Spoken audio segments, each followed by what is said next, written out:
Let's try and get some sense from Jonathan Davis, economist, presenter of the Booms and Busts podcast, of course. Jonathan, a very good morning to you. Welcome. Thank you, mate. Good to see you. Yeah, I'm not obviously going to ask you to delineate the difference between a rising infection rate and a falling infection rate, because that may not necessarily be your area of expertise. But we've lost quite a few jobs over the last couple of days. 12,000, I think, is the number. What are you making of how things are going? I'm afraid to say it's unraveling exactly as people like me said it would since 2 or 3 months ago. Then I told you and your colleagues that this nonsense lockdown, as I call it, will cause a cataclysm in the economy. Clearly, we've seen the economy fall an astonishing 25%. And although there will be a massive surge as lockdown ends, the net result of 2020 is that the economy will be 10% about smaller than 2019. That is a multiple of the reduction in the size of the economy we saw in 2008. In terms of unemployment, as you mentioned, we've already seen something like 650,000 job losses. Well, I said 2 or 3 months ago it was going to be 1.5 to 3 million. I'm afraid to say that's what's going to happen.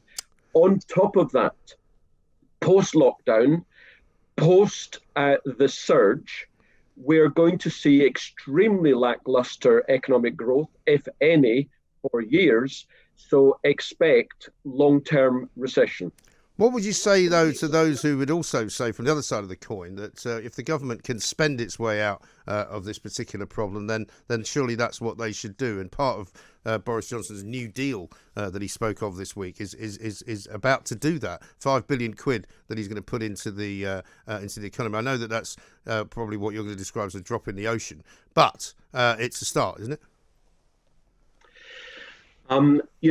If only we could borrow and spend our way out of economic problems.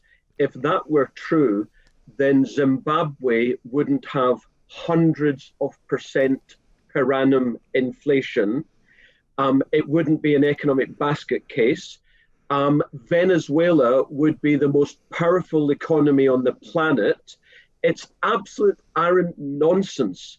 And it's been proven over decades, hundreds of years, that borrowing and spending doesn't work. Well, it doesn't work in Zimbabwe and it doesn't work in Venezuela. But, Jonathan, you would not surely describe Venezuela and Zimbabwe as in any way comparable to the great United Kingdom. In terms of our institutions and our sense of democracy, of course there's no difference. But we have, for the last 20 or 25 years, whenever there's been a recession, we simply bailed every zombie company out and kicked the can down the road and pretended that all is well. All we've done is increase debt, both nationally with the government, the state, corporate and household, making our situation even more precarious. And let me give you a difference between now and coming out of 2008. Then we slashed borrowing rates, mortgage rates, for example, from basically 6% to 1%. That is what got us out of recession and created years of lackluster economic growth. We will not reduce interest rates this time, and the recession is the worst since the 1930s. Yeah, but we can't reduce the interest rates any more than Exactly. they are already now, because they're so low. Exactly. But I mean, I would take issue with what you're saying about that as well, because the problem with having such low interest rates is that nobody saves any money. There isn't any point in saving any money, so you just spend it because you don't make anything if you put it into a savings account. Well, that again is what the socialist Keynesian economists say. Of course, it's You're accusing me of being a well. socialist, Jonathan. For heaven's sake! I mean, I'll take some offence, but I won't have you calling me a socialist. Well, socialism is a function, is it not, of government becoming a bigger part of an economy. The government is the biggest part of the economy we've seen in decades as we speak. If that isn't socialism, communism, I don't know what is. And well, what would you rather? What would you rather, Jonathan, that the government had done back in March? What would you have advised the government to do back in March? Well, that is different to what should we do now.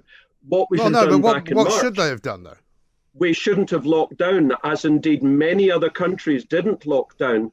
Can we talk about what we should be doing now rather than what we should have done 4 months ago? Because it is what it is. We're where we are and all that kind of stuff. Sure. Where we are. But I mean, in order for me to see what you're describing as the answer now, I'd like to know what you would have prescribed as the answer then. And I think you'd have been wrong not to lock down, because I think politically, you might say economically it was wrong, but politically you could not lock down.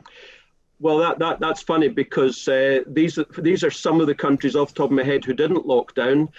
Switzerland, Sweden, all completely. Hong But all of those countries, Jonathan, which you're not the first person that's told me about this. All of those countries are entirely different from this country. They are not as populated. They are not filled with people living so close together. They are much smaller economies, and so therefore it's not comparable. Really? Hong Kong and Singapore is not populated.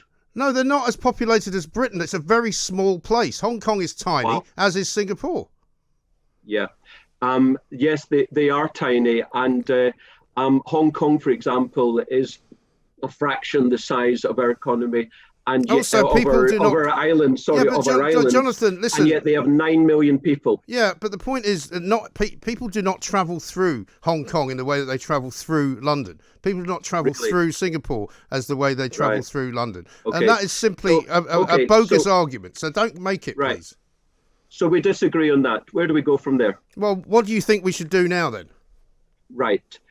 Instead of keeping zombie companies alive, which is what we did post-2000 recession, what we did post-2008 recession, we should instead let the flowers grow, not help the weeds, to use a metaphor, a gardening metaphor. In other words, stop bailing out basically companies which are the old economy. Let the new economy come through, which will give us the economic growth and prosperity. If we continue to do what we've done for the last 20 odd years, then all we're going to do is continue with lackluster growth, if any, rising and soaring indeed unemployment, which will be more sustained than we saw in the last 10 years. And on top of that, aggregate incomes are falling, thus the prosperity of the bottom 90% is falling rapidly. The top 10%, they're doing okay. The top 1%, indeed the top 0.1%, are doing fantastically well. Inequality is rising because of the policies of the last 20 odd years, which are just being continued and exacerbated. It's not the solution. It's simply a palliative on cancer. So you want more people to be unemployed, in other words? We are going to have 1.5 to 3 million extra unemployed anyway. We are going to have the biggest recession since the 1930s anyway. And all the people who say we should continue doing what we're doing, all that's going to happen is it's going to be just mildly less bad than it's going to be. So I say, let's take a bigger hit in the short term than we're going to have anyway to benefit the medium to long term. Alternatively, what we have is we're going to have a slightly lesser hit in the short term and we're going to have a bigger problem in the medium to long term. Now, that to me is silly. And all it is political short-termism. It doesn't help the British people. Well, I don't know of anyone who's saying that we should carry on doing what we're doing. I think the government wants to take people out of the furlough system, wants to get them back working, wants to kickstart the economy, which is why Boris Johnson made his speech this week about rebuilding schools and about putting more housing estates up and making more infrastructure work and putting more people to work. So I think they are planning on doing that. And I think, you've got a perfect right to your point of view, but I don't agree with it. And I don't think that in any event, our growth before any of this happened was any worse than other countries in the world. In fact, it was substantially better than an awful lot of countries in Europe, Jonathan. But we can't Yes. carry on arguing with each other, so I'm going to leave it there. I'm going to offer you the opportunity to come and spend your way out of the recession with me in the pub on Saturday, if you so wish. We'd be delighted to see you, and we might even put a smile on your face. Well, that's an astonishing statement, damning with praise and a pejorative. Hundreds of billions of pounds we pumped into the system 12 years ago to get basically 1 or 1.5% economic growth. We're now pumping in more hundreds of billions, and yet we're going to have the biggest recession since the 1930s. It's not the way to continue. It's short-termism. Okay. I'll take that as a no then. Jonathan Davis, thank you very much indeed. This is Talk Radio.